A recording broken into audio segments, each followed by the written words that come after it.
Christ is risen from the dead, trampling over death by death.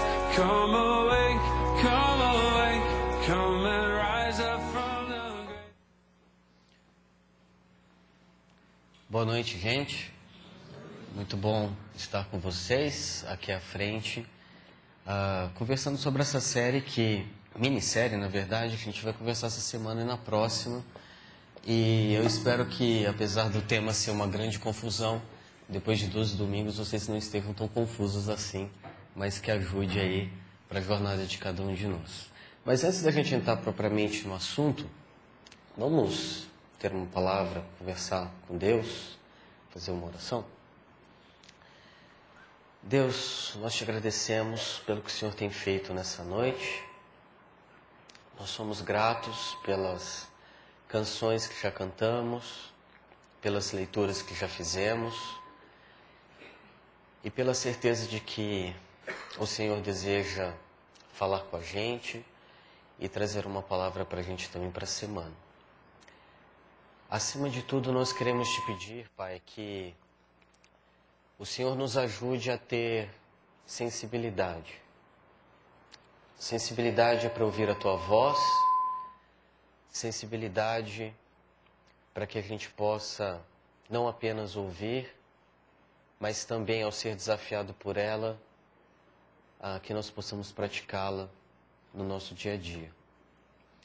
É em nome de Jesus que nós oramos. Amém. A grande confusão. Da onde que surgiu esse tema e a ideia da gente conversar sobre isso nesse domingo e no próximo? Eu comecei a me fazer algumas perguntas nas últimas 2 semanas e eu queria partilhar com vocês para você entender um pouco sobre aquilo que a gente vai conversar hoje e semana que vem, nesse tempo entre séries aí, até a volta do Ricardo também. A primeira pergunta que eu comecei a me fazer nessas semanas foi: o que vem depois da Páscoa? Quando a gente conversa de caminhada cristã, quando a gente olha para a palavra de Deus, o que vem depois da Páscoa?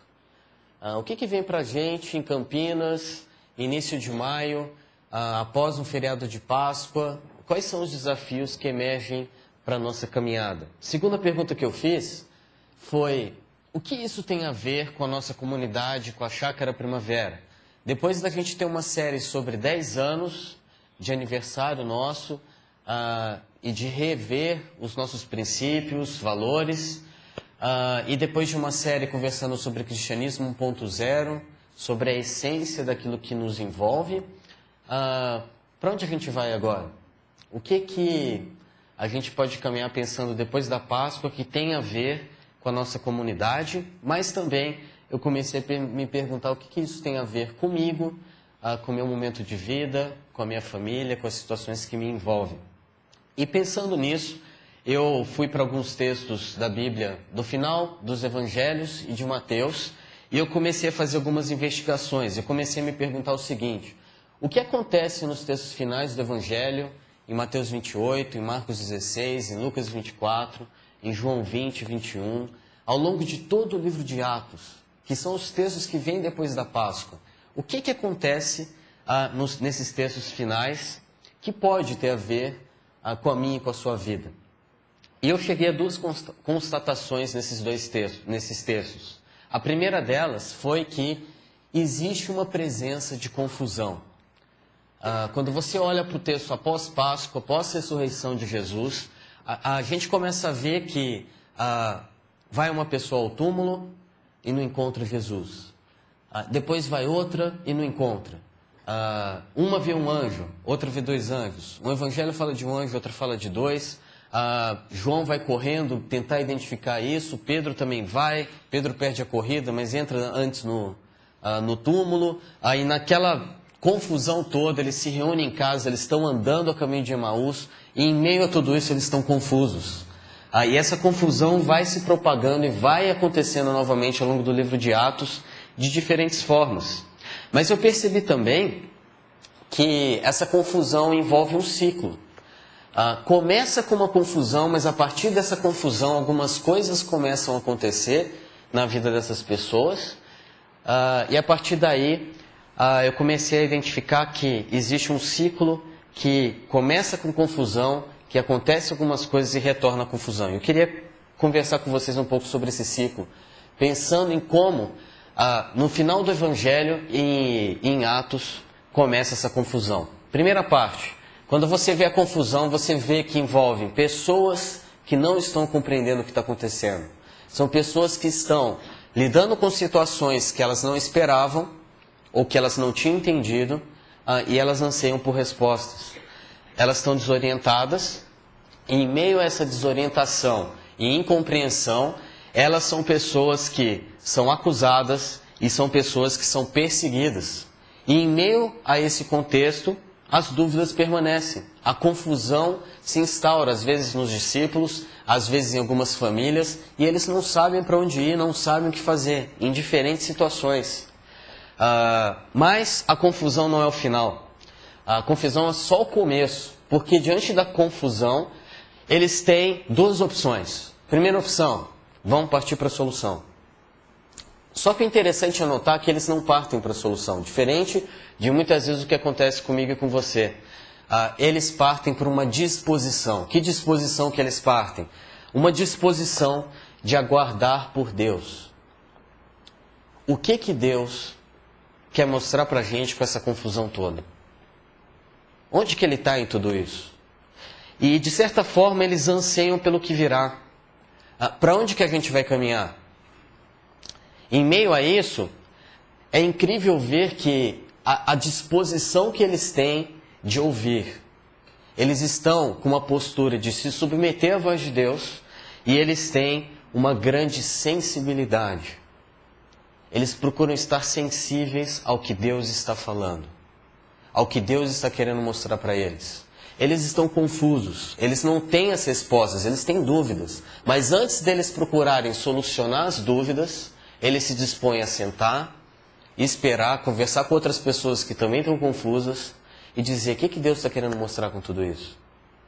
Mas, quando eles fazem isso, a gente vê uma terceira etapa nessa conversa, a intervenção.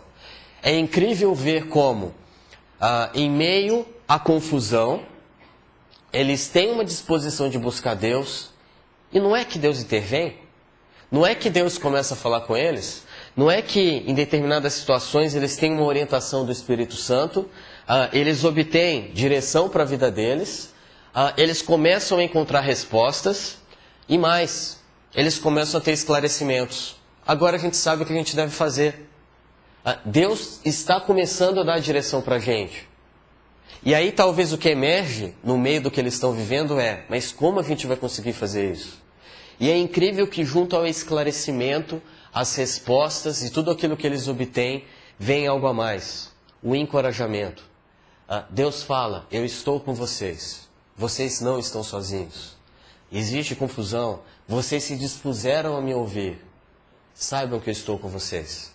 Sabe o que eles fazem? A gente vê uma outra etapa, eles aplicam. Eles se dispõem a ouvir a voz de Deus, eles veem Deus agindo e direcionando, mas não para por aí.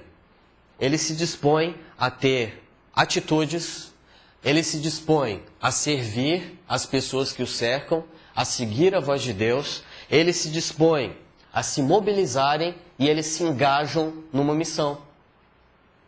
Eles não apenas ouvem, refletem, pensam e recebem uma direção de Deus, mas eles também dizem, Deus, nós estamos aqui, vai ser difícil.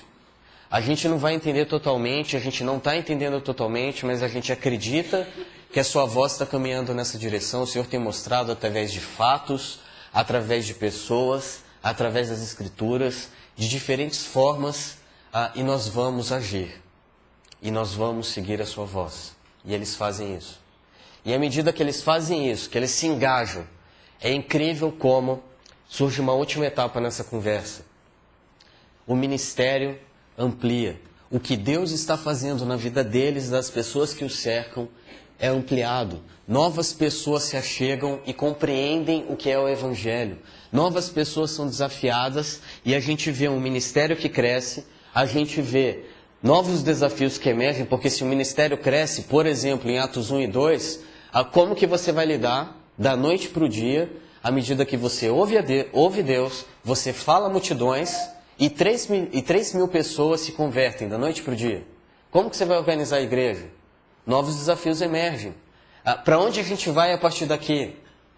E diante disso, começam a surgir adversidades e provações também, porque isso começa a incomodar as outras pessoas.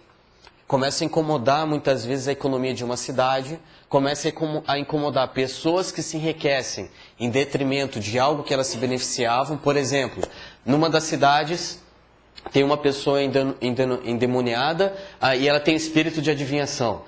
E essa pessoa, ela é uma fonte de lucro para algumas pessoas da cidade. Quando Pedro chega e expulsa o demônio, aí essa pessoa é liberta, ao invés das pessoas agradecerem pela solução, as pessoas que se enriqueciam com ela ficam indignadas. Começam a perseguir Pedro. Pedro é preso. Novos desafios emergem.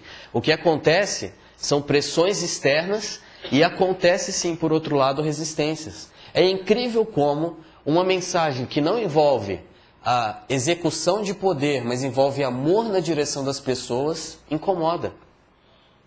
Parece até uma certa incoerência, né? Porque se é amor e a intenção é agregar pessoas e libertá-las dos vícios, das mais diferentes coisas, isso incomoda algumas pessoas. Por um lado, amplia o ministério. Os desafios crescem. Mas também existe resistência. E aí o que a gente vê, o final do ciclo. Novas confusões acontecem. E agora, o que a gente faz? Para onde a gente caminha? Nessa situação, por exemplo, com Pedro. Pedro é preso. A igreja se dispõe a orar por Pedro. Aí, em meio a essa oração, Deus intervém. Pedro é liberto da prisão. Aí lá, enquanto eles estão orando ainda, Pedro bate na porta e fala, olha gente, estou aqui. Alguém vai atender a porta, vê que é Pedro, aí junta de novo no grupo pequeno lá e fala, gente, Pedro está aí. Aí o pessoal olha para ela, ou para a pessoa, e fala, que Pedro está aí? Pedro está na prisão. Não, Pedro está aí, é verdade. Você está delirando. E eles vão e Pedro está lá. Deus intervém e a partir dali eles começam a se regozijar, a se alegrar pelo que Deus está fazendo.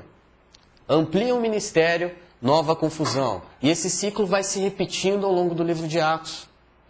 Quando eu comecei a me deparar com esse ciclo em Atos, eu parei um pouco e falei, calma aí. Será que isso acontece só em Atos? Será que isso não acontece muitas vezes na minha vida? Na sua, talvez? Onde a gente está com confusões, dilemas os mais diversos, as coisas são difíceis em casa, está difícil no trabalho, está difícil na comunidade, a gente não sabe para onde ir. Eu continuo meu emprego ou aceito uma nova proposta? Eu mudo de cidade e continuo onde eu estou. Eu começo um namoro, eu termino um namoro, eu caso, eu fico solteiro, o que eu faço da vida? Eu vou para um mestrado e doutorado ou eu vou para a vida profissional? Confusões. E a nossa solução muitas vezes, sabe qual que é? A gente olha para tudo isso e aí a gente vê essa confusão e a gente tem duas opções. Primeira, vamos partir para a solução. Eu preciso resolver isso imediatamente, porque tempo é dinheiro. E se eu demorar muito, o negócio vai pegar. Confusão. Diante da confusão, o desejo por ter resposta logo. Mas tem uma outra opção, que é a opção que a gente vê em Atos. Eu não sei se você já percebeu, mas quando eu olho para a minha vida eu vejo que é incrível como quando a gente se dispõe a lidar com a confusão e dizer, Deus, a gente para por um momento e a gente diz, Deus, calma aí, o que o Senhor está querendo mostrar com tudo isso? Por que eu estou desempregado? Por que as coisas não estão encaixando no meu relacionamento com os filhos?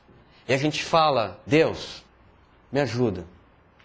Me ajuda a ter sensibilidade para ouvir o que o Senhor está querendo fazer. Me ajuda a continuar sonhando com o meu casamento. Mas eu não sei para onde ir, ainda está confuso. Eu estou disposto. Me ajuda. É incrível como Deus intervém. Deus age. E se a gente aplica a direção que Ele está dando para a gente, coisas começam a acontecer. E parece que a nossa vida, de certa forma, é ampliada para novas realidades, para novas possibilidades que estão no centro do plano de Deus para a nossa vida. Aí sabe o que acontece? Novas confusões, porque novos desafios surgem. E é incrível como se a gente for analisando a nossa vida, a gente vai vendo que isso acontece comigo, com você. Confusões, mas se a gente se dispõe, Deus intervém, e se a gente aplica à medida que Ele intervém, amplia a nossa vida para novas realidades. E não é só individualmente, isso acontece às vezes com famílias, acontece com comunidade. Talvez, se você, para quem está aqui na chácara há 10 anos, vendo toda a história da chácara, você vê algumas situações em que foi confuso entender a direção de Deus. Vamos continuar com o culto, vai para 2, vai para 3, vai para 4, o que a gente faz? Mas à medida que existe uma disposição de dizer, calma aí, o que Deus está querendo fazer?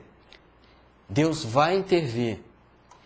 E se a gente aplicar a direção que Ele der, apesar dos desafios, o ministério vai crescer e vai ser ampliado.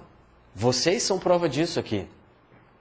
Porque se a gente se dispõe a ouvir, coisas acontecem na nossa jornada.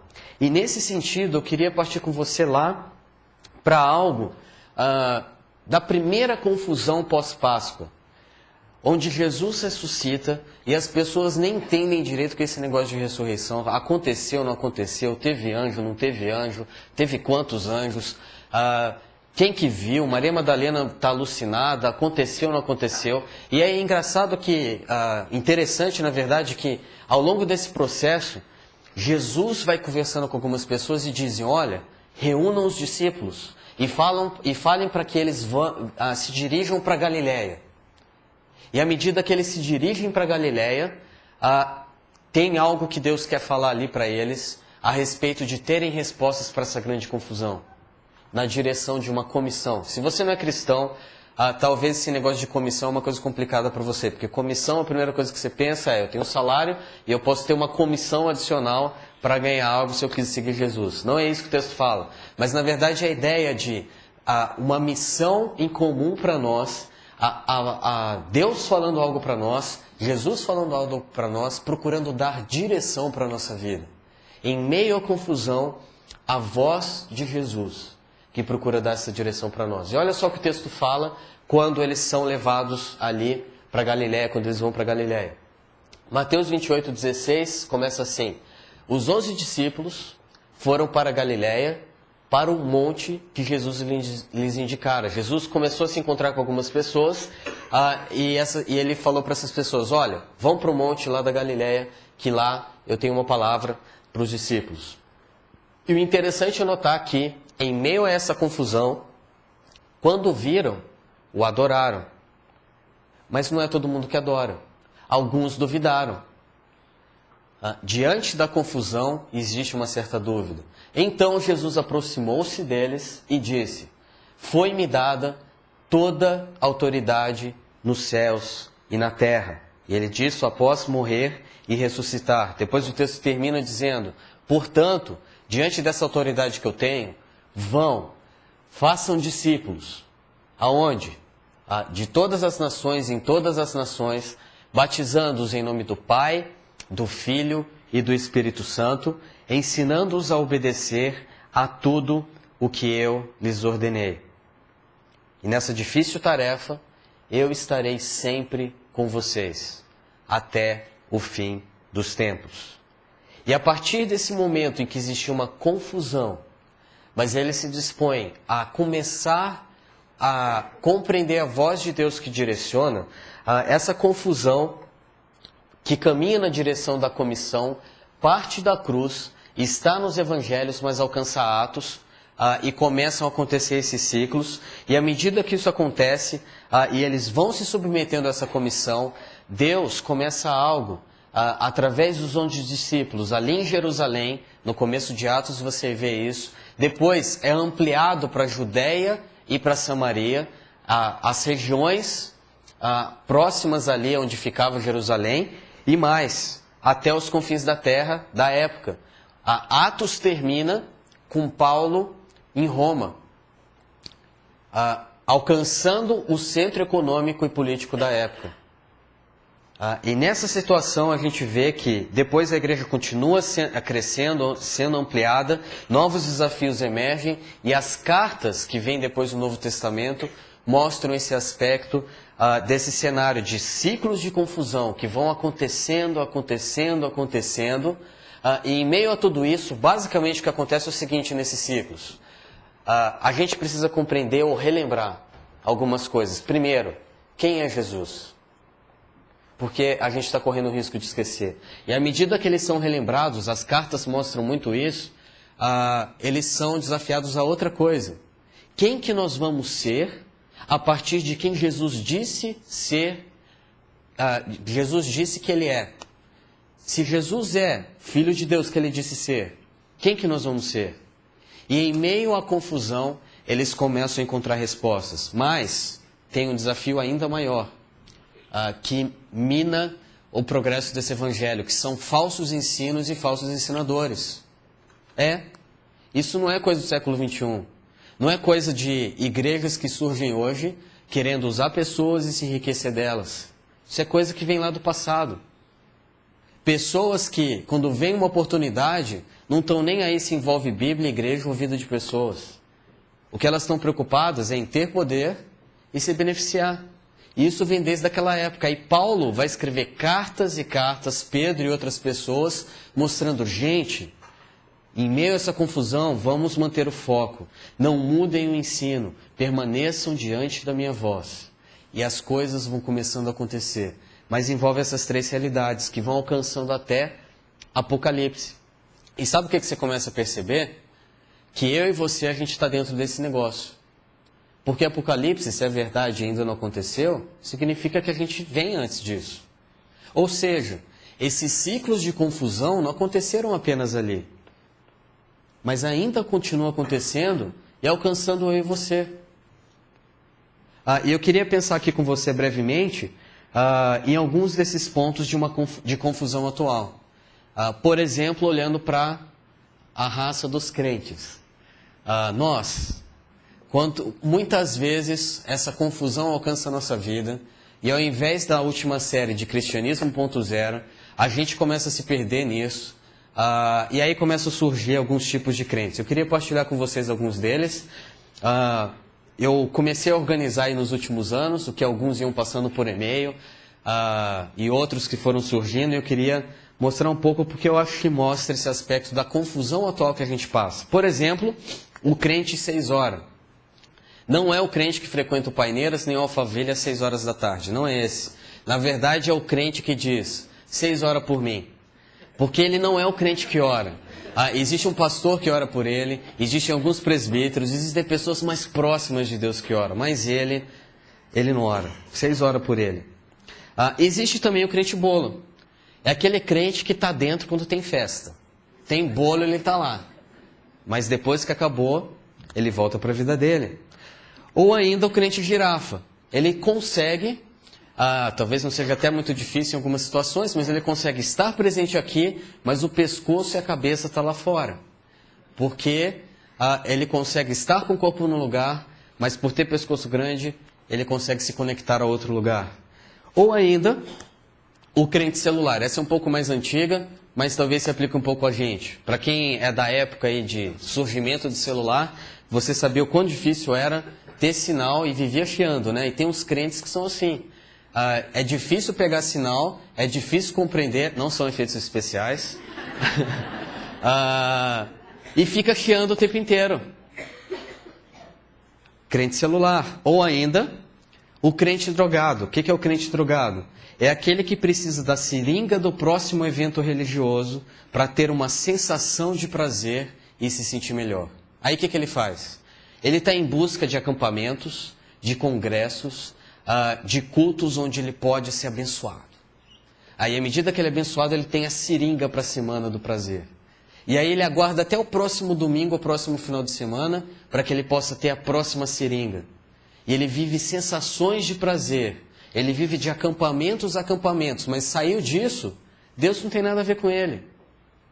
Ele continua vivendo uma história em paralelo àquele convite de Jesus. É o crente drogado. Ou ainda, numa geração mais de saga Crepúsculo, o crente lobisomem. É aquele que pintou uma causa, ele vira macho. E ele se envolve. E ele está lá. Acabou a causa, ele pula fora, porque ele tem coisas mais importantes para fazer. Ele vira macho na fé de vez em quando. Mas ele tem que voltar para a vida dele. Ou ainda, como Dallas Willard fala, o crente vampiro. É o crente que quer o sangue de Jesus e a imortalidade. Mas depois ele pula fora. Compromisso? Estou fora. Ele quer o sangue e a imortalidade apenas. Ou o crente lua nova. Qual que é o crente lua nova? Eu não sei se você sabe como que funciona uma lua nova. Lua nova é aquela que geralmente surge no céu às 6 da manhã e vai até às 6 da tarde. Ou seja, passa desapercebida e não faz diferença onde passa. É o crente que está no meio com todo mundo, na escuridão ou na luz, mas ele não faz a mínima diferença. Ele passa desapercebido. Ou o crente eclipse. O que é um crente eclipse? É aquele que bloqueia a luz, não tem luz, e bloqueia a luz. É aquele que, além de não refletir a luz de Deus, ele, além de tudo, ele bloqueia a luz que poderia refletir da vida de outra pessoa ou do próprio Deus. Ou, terminando um pouco aí com a saga Crepúsculo, daqui a pouco a gente termina, o crente lua minguante, aquele que já teve encontro com Deus, mas a luz ficou para trás, porque cada dia que passa, ele brilha menos. Ou um resumo de tudo isso, o crente crepúsculo é aquele que olha para a luz e se sente atraído. Mas ele olha para as trevas, ele fala, é legal também, né?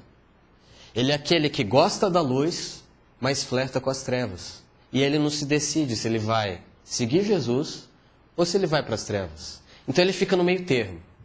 Tem horas que ele caminha na direção da luz, mas tem horas que ele gosta e gosta muito de ficar nas trevas. É o crente crepúsculo. Não opta pela luz e não opta pelas trevas. O que importa é o meio termo, é você aproveitar a vida, e ele vai vivendo a vida cristã assim. Ou ainda o crente virtual. O crente virtual é aquele que vive numa outra realidade. Por exemplo, aquele crente que vai para um grupo pequeno, e para ele, grupo pequeno que é bom, é grupo pequeno que o bicho pega, que o debate acontece. Então, quando você tem uma discussão polêmica e fica no mundo das ideias, ele acha o máximo. Aí ele chega em casa e ele fala assim, nossa, o grupo hoje foi demais, você perdeu. Nossa, por quê? O pessoal chorou, famílias foram reconciliadas, o que aconteceu? Não, teve uma discussão lá fenomenal sobre predestinação. Você não sabe como foi, nossa, eu saí de lá, agora eu sei tudo sobre predestinação. Aí ele volta para a vida, não muda nada. É o crente virtual, vive nas ideias, mas na prática, nada muda. Ou ainda, esse foi um dia que eu estava lá em casa, depois de alguns anos de casado, eu olhando para os cristais que a gente ganhou, aí eu comecei a olhar para aqueles cristais, eu falei, não é verdade que tem uns crentes assim? Está sempre em casa, não serve para nada, nunca é usado, só dá trabalho, só aparece em festa quando aparece, e você tem que ter o máximo possível de cuidado, porque qualquer coisa quebra. Não tem esse crente assim? Sabe o que é pior nessa história toda? A gente acha que tudo isso não tem nada a ver com a gente. É a pessoa que está do nosso lado, é a pessoa que tinha que ouvir e não ouviu hoje. E às vezes a gente é surpreendido porque a gente está dentro dessa. E a pergunta que eu faço é, cadê o cristão 1.0? Aquele cristão que a gente está falando aí há 3 semanas, que o Ricardo tem falado, que é o cristão que crê totalmente, que crê plenamente, que olha para quem Deus é e olha para quem Jesus é e diz, se ele diz que ele é Deus, eu tenho 2 opções. Ou ele é o maior louco enganador da história e eu pulo fora, ou de fato ele é quem ele disse ser, e eu creio. O cristão 1.0 ele crê totalmente, ele se rende totalmente. Diante desse Jesus que é Deus, eu me rendo. E ele confia constantemente, dia após dia, encarando as confusões, mas se dispondo, contando com a intervenção de Deus, aplicando e vendo a sua vida ampliar. Cadê o cristão 1.0? Talvez muitas das nossas confusões numa sociedade, na sociedade que a gente vive do século XXI, em Campinas, contexto urbano, envolve parte da nossa ausência de compromisso com esse cristianismo 1.0. Que tipo de cristão a gente tem sido? E talvez, numa geração marcada por relativismo e individualismo, ao invés da gente olhar para João 14,6 que fala: eu sou, Jesus falando, o caminho, a verdade e a vida, a gente faz uma proposta alternativa como essa. O livro do Eu 14,6 que fala: eu decido o meu caminho, pois tenho as minhas verdades para a minha vida. Então, enquanto Deus está dentro e o caminho dele bate com o meu, beleza. Enquanto as verdades de Deus batem com o que eu busco, joia. Porque eu tenho o controle da minha vida. E é um risco que a gente corre. Talvez o vídeo que a gente vai ver agora mostre um pouco dessa tendência ou perigo que a gente tem de nós decidirmos o nosso caminho por causa das nossas verdades para a nossa vida. Vê o vídeo e vê esse café com Jesus possível que a gente pode ter.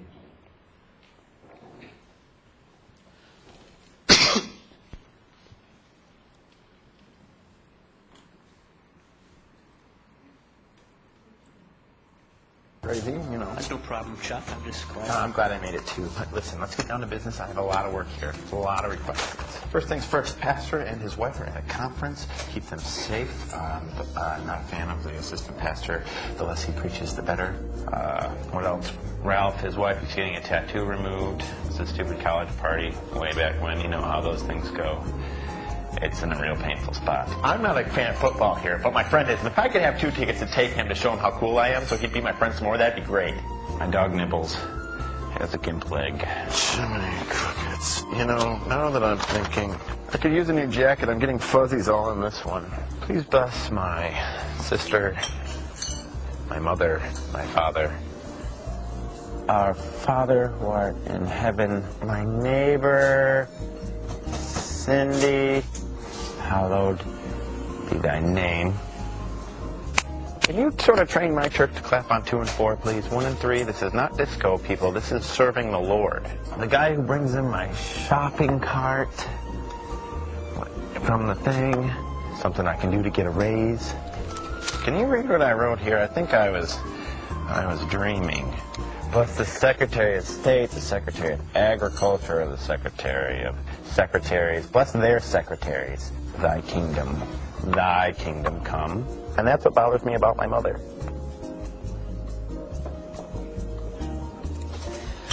Hey, look at the time there. That's got to get going there. Jesus gonna wrap this up and say amen.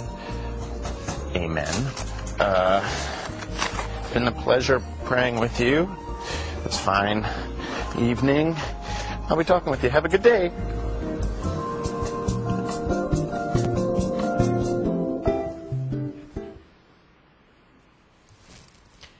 Existe algo nesse vídeo que me chama a atenção. Primeiro, será que muitas das nossas reuniões em grupo pequeno não parece um pouco com essa lista de pedidos?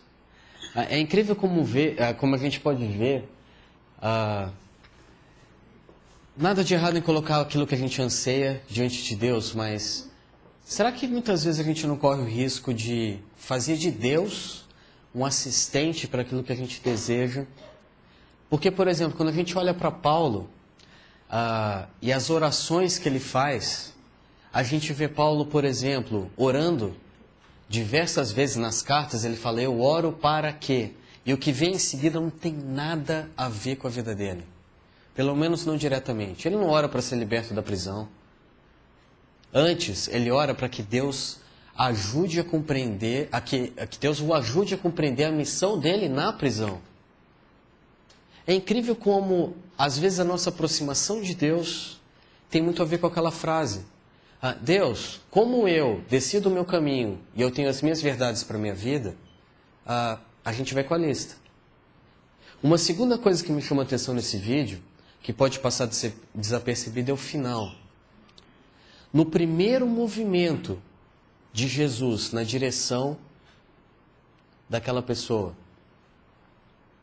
ele parte para o amém. E é engraçado que existe um breve momento de silêncio ali. E eu comecei a me perguntar: Qual foi a última vez que eu procurei buscar Deus em oração? Mas antes de falar, eu procurei silenciar meu coração e ouvir o que Deus tinha para falar comigo. Você já parou para pensar nisso?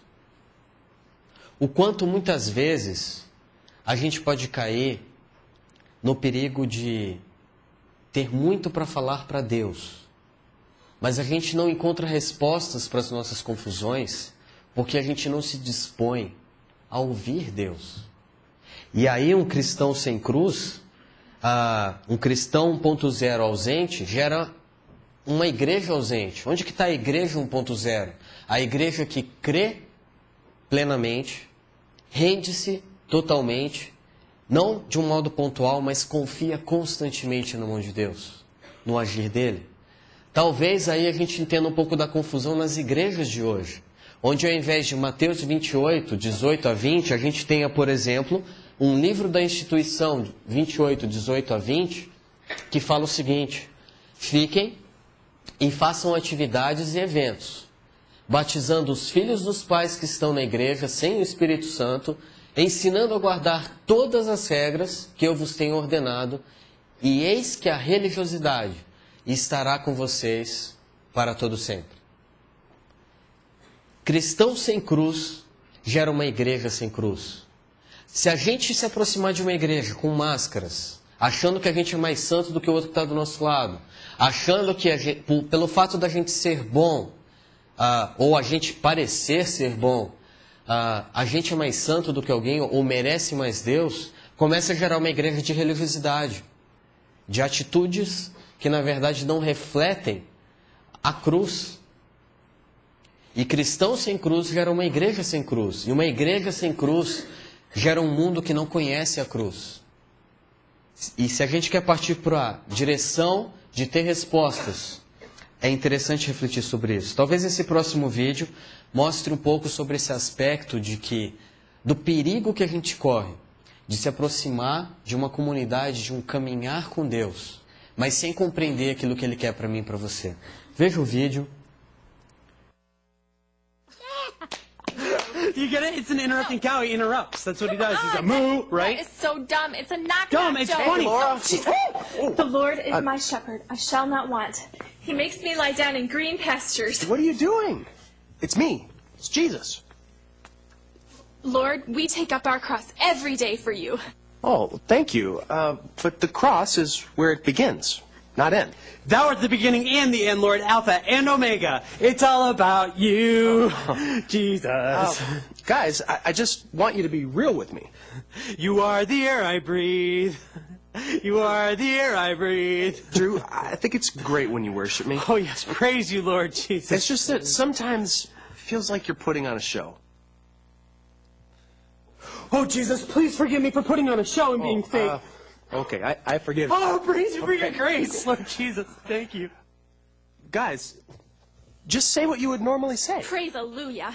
No, I mean, like, if we were talking, say what you'd say. Okay, Drew, tell us a joke. What? Yeah, I mean, like you were before. Thou art holy, Lord. That's not a joke. Oh, No, I didn't mean that. What are you guys doing? Jesus, we're living for you just like we always do. Don't live for me, live in me. When you live in me, you'll understand who you are and what you're living for. I just want something a little bit deeper. But if this is all you want.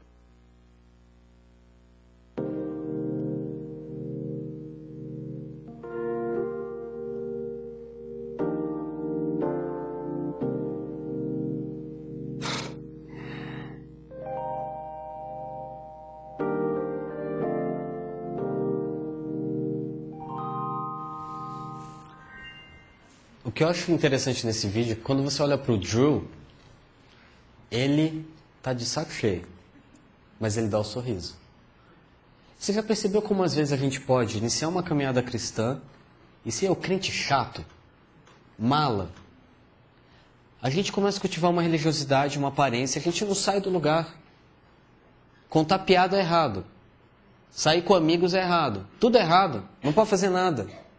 Cristianismo é isso. Cristianismo é você viver alienado do meio. E é incrível como tem uma frase ali que o personagem de Jesus fala, que ele fala, a cruz é só o começo, não é onde termina. Ele já fez. Quem que você é agora? E mais, depois ele fala assim que, em meio a tudo isso, a grande questão é, por que vocês não são vocês? Porque ao invés de vocês tentarem viver por mim, como se vocês fossem eu, vocês não vivem em mim. Ou seja, vai para sua casa, vai para o seu trabalho e começa a se perguntar o que eu quero fazer com você lá. Não num domingo, num culto de final de semana, onde você coloca uma máscara. E tem muito mais a ver com a prática e com o dia a dia do que ser um crente chato e mala que vive uma religiosidade. E nesse sentido, é interessante a gente ver como Deus ele quer que a gente saia dessa confusão. E ele começa mostrando isso quando duas pessoas estão confusas no caminho para Emaús. Eles não sabem o que está acontecendo, pós-Páscoa, Jesus morreu e estão falando que ele ressuscitou. Como em meio a essa confusão eles vão encontrar respostas? Como que eu e você, nós vamos encontrar respostas para os desafios em casa? Se a gente vai caminhar na direção profissional para um lado ou para o outro? Se a gente vai continuar namorando ou não? O que a gente vai fazer da vida? O que a gente vai fazer com os desafios? É interessante notar que em meio à confusão, a gente pode caminhar na direção de respostas. E para esses dois discípulos, eles começam a encontrar respostas à medida que eles têm um encontro com Jesus na direção de Emaús. Olha só que Jesus fala com eles. Jesus conversa com eles, começando em Moisés e todos os profetas. E ali ele explica o que constava a respeito dele em todas as Escrituras. Sabe o que Jesus está fazendo? Ele está dizendo, ele está dando a melhor aula de escola dominical, a melhor aula de grupo pequeno sobre o Antigo Testamento. E ele está dizendo, tudo tem a ver comigo. Toda a história das Escrituras tem a ver com a minha pessoa.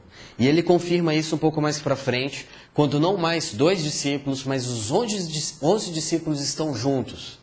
E em meio a essa confusão, Jesus se aproxima deles, ele aparece ali e Jesus diz, foi isso o que eu lhes falei enquanto ainda estava com vocês, antes de morrer, enquanto eu estava convivendo cada dia com vocês. Sabe o que eu falei? Lembra? Era necessário que se cumprisse tudo o que a meu respeito está escrito na lei de Moisés, nos profetas e nos salmos. Ele está reafirmando que toda a história bíblica tem a ver com a história dele. Tudo aquilo que tinha acontecido no Antigo Testamento não eram histórias isoladas, mas diziam respeito a ele. Talvez para você compreender um pouco mais disso, o que Jesus está dizendo aqui é o seguinte, existe só uma única história. Qual história? A história que aponta para a cruz, que aponta para Jesus. Desde o início da Bíblia, em Gênesis, até o final em Apocalipse, tudo, cada história, é a respeito de Jesus. Como? Eu não sei qual é, por exemplo, a série que você gosta. House, Lost, Heroes, Friends, ER. Pensa numa série aí que você gosta. O que acontece em toda a série? A série tem temporadas. E em cada temporada, algumas coisas acontecem, com começo, meio e fim. E é interessante notar que cada capítulo de cada temporada tem um começo, meio e fim. Então, cada capítulo que você vê um começo, meio e fim sobre um determinado assunto, uma situação. E à medida que você junta 20, 24 capítulos de uma temporada, você vê um grande começo, meio e fim. E o interessante é notar que quando você junta a primeira temporada com a segunda temporada, com a terceira temporada, você começa a identificar um começo, um meio e um fim. Sabe o que é a Bíblia? É uma única história com várias temporadas, com 66 temporadas. Vários capítulos, com começo, meio e fim. E sabe o que essa grande série quer dizer? Só existe uma história, com começo, meio e fim. E essa história tem a ver com Jesus. E tem a ver comigo e com você. Se você olhar por exemplo, para Mateus, que eu lembro que a gente estava falando, Mateus mostra bastante Jesus como o rei que veio e se tornou servo. E Mateus fala bastante que tudo isso aconteceu para que se cumprisse o que estava nos profetas. O que está nos profetas acontece em Mateus. E o que acontece em Mateus tem a ver com o que acontece em Samuel e Reis, quando você olha para Davi e para os reis que tinham ali. O povo precisava de orientação. E Deus, através da descendência de Davi, vai vir alguém, Jesus, depois de séculos. E ele é o descendente prometido, o rei definitivo, que salva não só o seu povo, mas que deseja salvar toda a humanidade. Aí quando você lê, por exemplo, a história de Davi e Golias, você fica pensando o que isso tem a ver com Jesus. Sabe o que tem a ver? Davi é um rei, ou antes de ser rei, é alguém que encara um gigante, tremendamente difícil, e ele vence. E ele fala lá em 2 Samuel 17 que ele vence pelo Senhor. Aí você vai séculos para frente e você vê Jesus. E ele encarou o maior de todos os gigantes, a morte. Por mim e por você, ele venceu a morte. E agora, eu e você, a gente pode encarar qualquer gigante que for, porque nada vai vencer os desafios que a gente tem, porque Jesus já venceu o maior deles. Aí você continua olhando para Marcos. E Marcos mostra Jesus como um servo que sofre, um servo que é moído, um servo que sobre ele carrega todo o peso da humanidade. Isso tem tudo a ver com Isaías. Isaías fala diversas vezes sobre alguém que viria e tomaria sobre si todo o preço. Você olha para Lucas e você vê que mostra o Filho do Homem, Jesus, encarnado, Deus que está entre nós. Você vai lá para Daniel e você vê histórias que estão falando na verdade o seguinte: quem que vai ser rei desse negócio? Vai ser você, rei da Babilônia? Vai ser você, rei dos persas? Ou vai ser Deus, o rei dos reis? E aí, Daniel 7,14 fala que em meio a todos esses reis, um grande rei viria, o Filho do Homem, que é anunciado lá em Lucas. Você vai para João. João, a gente vê Deus dizendo: eu sou a luz do mundo. Enquanto eu estou no mundo, eu sou a luz. Só que essa história de luz começou lá em Gênesis, onde Deus diz: haja luz, e tudo começa a acontecer, e a vida surge. E as pessoas, e Adão e Eva, num contexto de relacionamento íntimo com Deus, experimentam essa luz. Luz a qual a gente perdeu. Mas luz que a gente vê lá em Apocalipse, capítulo 21, quando a gente vê na Nova Jerusalém, uma luz que brilha e ilumina todos. Luz no começo, no meio e no fim. Ou ainda, quando você olha para Êxodo e você vê que essa luz brilhou no meio do povo, quando eles, depois de 1 ano, terminaram o tabernáculo. Depois de 1 ano no deserto, eles terminam o tabernáculo. E a luz de Deus está naquele lugar. João fala que Jesus foi aquele que tabernaculou entre nós. Foi aquele que viveu e habitou entre nós. Foi a luz e a glória de Deus entre nós. Ainda, você vai para Gênesis e você vê que a gente tinha acesso a uma árvore da vida no jardim. Você vai para Apocalipse e você vê que, apesar da Bíblia inteira não falar mais da árvore da vida, ela aparece em Apocalipse. No centro de uma cidade, regada por um rio que flui de um trono. E ali tem um jardim e tem a árvore da vida no centro de uma cidade. Árvore da vida no começo e no final. E o interessante é notar que Provérbios fala sobre sabedoria. E sabe o que Provérbios fala? Olha, você quer ser feliz, busque a sabedoria de Deus, porque vai valer a pena. Aí você vai para 1 Coríntios, e 1 Coríntios fala assim: olha, a sabedoria de Deus é Jesus. Jesus encarnou e veio ao nosso encontro na nossa história. Jesus é a sabedoria de Deus que vai te dar felicidade. Aí você vai para Atos e você vê Paulo e Pedro diversas vezes falando, assim como em 1 Pedro, falando que Jesus foi pendurado numa árvore. Mas calma aí, ele não foi pendurado numa cruz?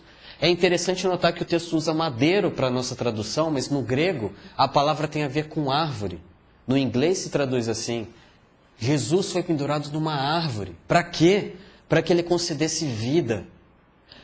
Perceba a ligação. Jesus é a sabedoria de Deus, a sabedoria que dá vida. E Ele é aquele que foi pendurado numa árvore, para que nós que estávamos mortos, sem acesso à árvore da vida de Gênesis, tenhamos acesso à árvore da vida em Apocalipse. Ele fez isso por mim e por você. Percebe a ligação das histórias?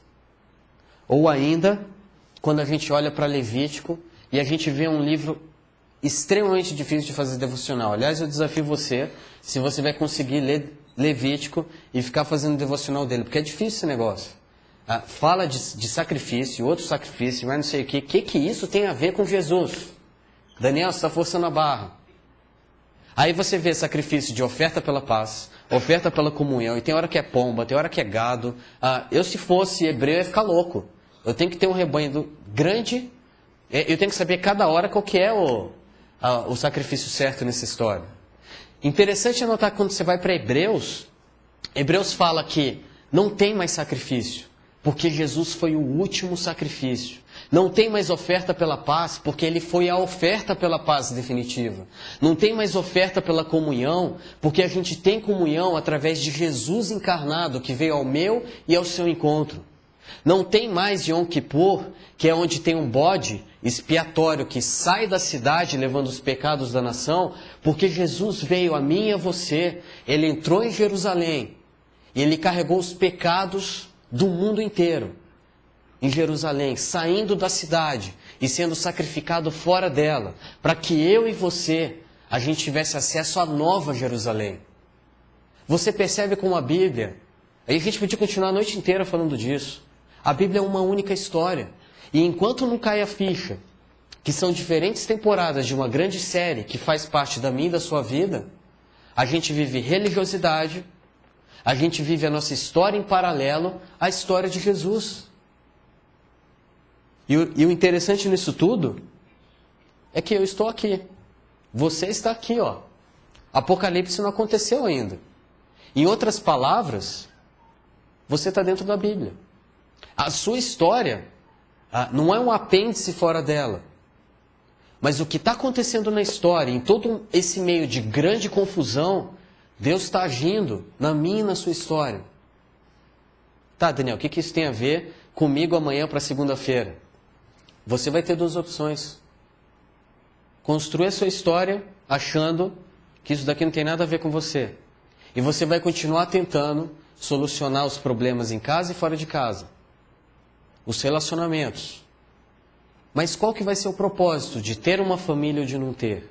Qual vai ser o propósito de você fazer graduação, mestrado e doutorado, de você construir uma história de sucesso e com muitas realizações, sem compreender aquele que faz a parte essencial dessa grande história?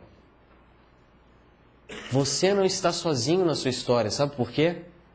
Porque tem uma história por trás da sua história. E a gente pode passar a vida tentando viver a nossa história ignorando essa história. Ou a gente pode dizer assim: Deus, se o Senhor é Senhor de tudo isso, e me ajuda a compreender a sua história na minha história. Me ajuda a compreender o sofrimento e a dor de uma doença na minha família. E o que o Senhor quer dizer com tudo isso na minha história. Me ajuda a compreender como eu vou vencer as situações difíceis dentro de um casamento, numa situação entre pais e filhos, entre irmãos. E o que o Senhor está fazendo em tudo isso? Qual que é o propósito de tudo isso? Você já parou para se perguntar por que você trabalha com o que você trabalha? Qual que é o seu objetivo final? Você já parou para pensar que pode ser muito mais do que você simplesmente ter um salário e reconhecimento de pessoas, mas pode ser um mover de Deus na história da humanidade, através da sua empresa, através da sua profissão, através da sua pesquisa, através da sua iniciação científica? Você já parou para pensar que muda completamente quando você pega o seu dinheiro e você vai investir no mercado de ações para você ter um dinheiro que rende mais? E ao invés de simplesmente você buscar um rendimento, você dizer assim: calma aí, quais são as empresas que estão comprometidas com o planeta? quais são empresas que promovem a glória de Deus no planeta? Não estou falando que é de cristão, às vezes a maioria nem são de cristãos. E você começa a enxergar a sua história e os seus recursos com a possibilidade de promover a história de Jesus e o bem de todos nós. Muda completamente. Além disso, se é uma única história, a gente vê também no texto de Mateus que não foi uma única história com várias pessoas que veio ao nosso encontro, mas foi um único homem. O texto fala, os 11 discípulos foram para a Galiléia, para o monte que Jesus lhes indicara. Monte, no contexto de Mateus, e no contexto hebraico, da mente hebraica, é um lugar onde os deuses falam com o ser humano. Onde Deus vai pronunciar algo para a humanidade. Jesus é o Deus encarnado que fala com o ser humano. Uma única história, através de um único homem. Sabe qual que pode ser a sua reação? A mesma que foi a deles. Ver isso e adorar. Ou, como alguns, duvidar. Uma única história em um único homem. E uma única história... só uma coisa para você compreender um pouco mais esse negócio de único homem. Porque talvez fica meio assim, o que é esse negócio de encarnar e Jesus está entre nós? Muito do que envolve uma única história em um único homem vir a nós encarnar, Jesus encarnado, é talvez o que o C.S. Lewis ele fala quando ele diz assim... Desculpa. Shakespeare, ele jamais poderia ser conhecido por Hamlet. Sabe por quê? Porque Hamlet é o personagem. Shakespeare é o autor. Só tem um jeito de Hamlet conhecer Shakespeare. Se Shakespeare se escrever na história de Hamlet. Ou como me disseram de manhã, isso acontece na história da Turma da Mônica. Só tem como a Mônica, personagem, conhecer Maurício de Souza, se Maurício de Souza se escrever na história. Isso acontece. Ou se você já é mais da linha de filme, pensa num filme aí da época de hoje. Por exemplo, Gladiador. É um pouco já antigo, né? Eu estou confessando a minha idade aqui, mas... Gladiador, você tem o Maximus. E ele luta ali por uma situação específica no filme. Mas Maximus, ele pode procurar Ridley Scott onde quer que ele estiver. Ele não vai encontrar Ridley Scott. Porque Ridley Scott é o que dirige o filme e está fora do filme. Só tem um jeito dele conhecer Ridley Scott. Se Ridley Scott se inscrever no filme. Você percebe o que Jesus fez com a gente? Ele se inscreveu na nossa história. Um último exemplo. De Volta para o Futuro. O Marty, que viaja para o passado, para o futuro e volta para o presente. É de volta para o passado, para o presente e tudo. Não tem como ele conhecer o Steven Spielberg. Não tem como. Ele pode ir para o passado, pode ir para o futuro, voltar para o presente, ele não vai encontrar Steven Spielberg. Sabe como ele vai encontrar? Se Steven Spielberg se inscrever na história dele. O que Jesus fez comigo e com você? Ele se inscreveu na nossa história. E mais, ele foi o único herói. Não teve outro, ele foi o único. O texto aqui fala isso. Então Jesus aproximou-se deles e disse, foi-me dada toda a autoridade. Aonde? Nos céus e na terra. E ele fala isso depois que ele venceu a morte. Ele foi o único que venceu a morte. Aí você fala assim, mas calma aí, na Bíblia não teve algumas pessoas que ressuscitaram? Teve. Só que ressuscitou e morreu de novo. Ele foi o único que venceu a morte e não voltou à morte. Mas ele encarou a morte por mim e por você. E ele foi o herói supremo, vencendo o maior de todos os nossos temores que a gente evita, mas que vai acontecer comigo e com você. Mas que no dia que acontecer, vai nos levar à eternidade. Ele é o único herói. Joseph Campbell escreveu um livro, que eu não sei se você conhece, é bem famoso, O Herói de Mil Faces. E é extremamente fascinante esse livro, porque ele fala sobre um conceito de herói em que cada sociedade tem a figura do herói, o chamado do herói, a possibilidade do herói recusar o chamado, e tem o anti-herói. Em meio a esse contexto ele passa por conflitos, e aí ele encontra alguém que vai ajudar ele na peregrinação. Em meio a esse conceito de herói que ele fala que tem nas diferentes mitologias, nas diferentes culturas, ele fala que Jesus é mais um herói, e aí ele perde todo o sentido. Porque o Joseph Campbell, apesar de ter a visão de ver o conceito do herói, ele não consegue ver o herói em uma pessoa. Ele não consegue ver que o que Jesus fez foi diferente de todos os mitos e de todas as pessoas que foram, de certa forma, heróis. Porque Jesus foi o único que venceu a morte. Ele foi o único que não usou poder, mas que usou o amor, não para si, mas pelos outros. E ele venceu a morte por mim e por você. Uma única história, um único homem, um único herói. Diante disso, a gente começa a compreender porque tudo tem a ver com Deus. O texto fala que toda autoridade é de Jesus. Ele tem todo o poder. Além disso, o texto fala que todas as nações, e aqui não tem a ver com Brasil, Estados Unidos, Argentina, Índia, China, tem a ver com cada etnia, com todas as etnias. O que significa que, por exemplo, na China, nas diferentes etnias, ele é o Senhor de cada etnia. E o plano dele envolve todas as nações, todas as etnias. Mas não envolve apenas recebê-lo como Deus, mas receber todas as coisas que ele nos chama a fazer. Toda a prática. E por último, todos os dias. É difícil. A gente encara confusões. A gente não tem sempre respostas. Sofrimento vem. A gente não consegue entender algumas coisas com relação a relacionamentos, sonhos e projetos que são frustrados. Você sonhou a sua vida, mas quando você olha para 10 anos atrás, você vê que está longe dos seus planos ou do que você pretendia. E sabe o que Jesus diz? Eu estou com você. A sua história está dando errado? Que tal você começar a me ouvir? E começar a ver a minha preocupação com a sua história. Ele está com a gente. Você não está sozinho. Deus está com você no desafio que você enfrenta em casa. Deus está com você na promoção que você recebe, nas alegrias que você conquista. Deus está com você e comigo quando a gente passa por circunstâncias que a gente não imaginava e planejava. Ele sempre está conosco. Todos os dias, todas as horas. Isso não é para dar medo, é para dar encorajamento. Porque Ele nos ama. Ele não está preocupado com a nossa performance, sabe por quê?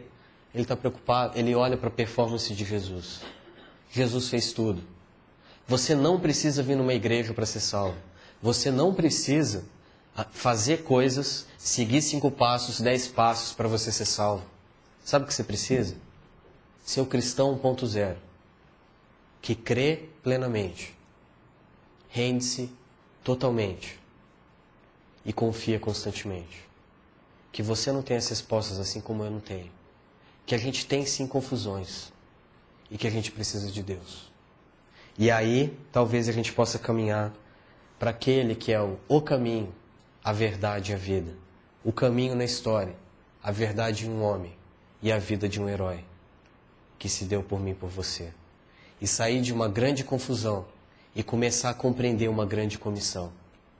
Da gente ir e anunciar isso a outras pessoas. Porque a história de cada um de nós, nessa noite, que se cruza aqui, tem a ver com uma grande história que é a história de Jesus. Com as confusões mais diferentes que podem nos alcançar. Mas com a possibilidade de uma comissão que Ele pode nos dar. Diante disso, eu quero convidar você a pensar sobre algumas coisas para a gente sair daqui e praticar. Primeiro, quais são as confusões presentes em sua vida hoje? O que está pegando? Quais são as respostas que você está buscando? O que você não está dando conta? Para ajudar aí, como que você lida com as suas confusões? Naquele ciclo que a gente falou, a gente parte por uma disposição de ouvir, ou a gente quer ao máximo e o mais rápido possível solucionar. Ou de outra forma colocada, você envolve Deus nesse processo? Nas confusões que acontecem. Você envolve Deus? Segundo, como você enxerga a história de Jesus na sua história? Qual que é a relação que tem em termos práticos? Como que você enxerga a possibilidade da história de Jesus influenciar a sua família e o seu trabalho? O que precisa, ou a confusão que existe na sua casa, que de repente, se você sentar hoje à noite, orar com a sua esposa, com o seu marido, com os seus filhos, expor um pouco do coração, Deus está na sua história? Você está disposto a entender essa ideia de perdão, não só como conceito, mas como uma prática? No trabalho também, ou em outra situação que você pensar? Como você enxerga o seu papel em uma comunidade cristã? Aí muito a ver com o que o Ricardo falou no vídeo. Já que a gente está com essa possibilidade, com esse folder de se envolver, como que você enxerga o seu papel, a sua contribuição com essa comunidade aqui em Campinas, século XXI? O que a gente pode oferecer para ajudar na construção desse reino? E mais, como que você enxerga o papel da comunidade cristã no mundo? Porque se é uma grande história, o que acontece na China, por exemplo, no final de semana da Páscoa que passou, onde cristãos não puderam celebrar a Páscoa, muitos deles, você vai começar a entender que isso tem a ver comigo e com você.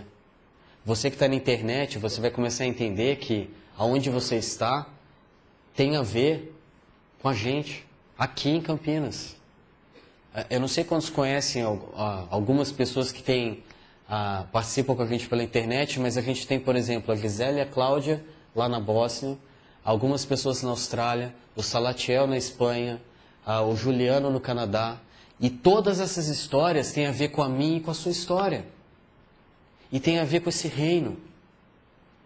Quando alguém explode no Paquistão, tem a ver comigo e com você. Você enxerga isso?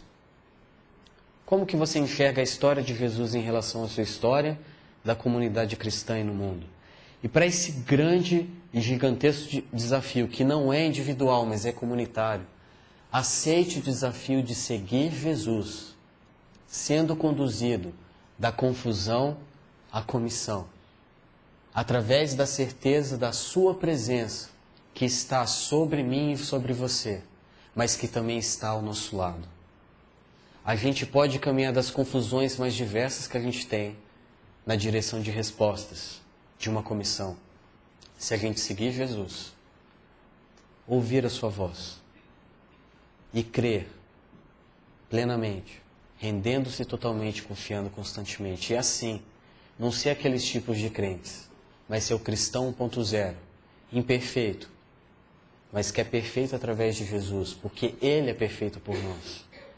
E que constrói uma caminhada de uma vida que faz sentido e que não é uma espiritualidade de final de semana. Que tal? Que tal a gente ter um tempo de oração e pensar em como tudo isso tem a ver com a gente, com a nossa história?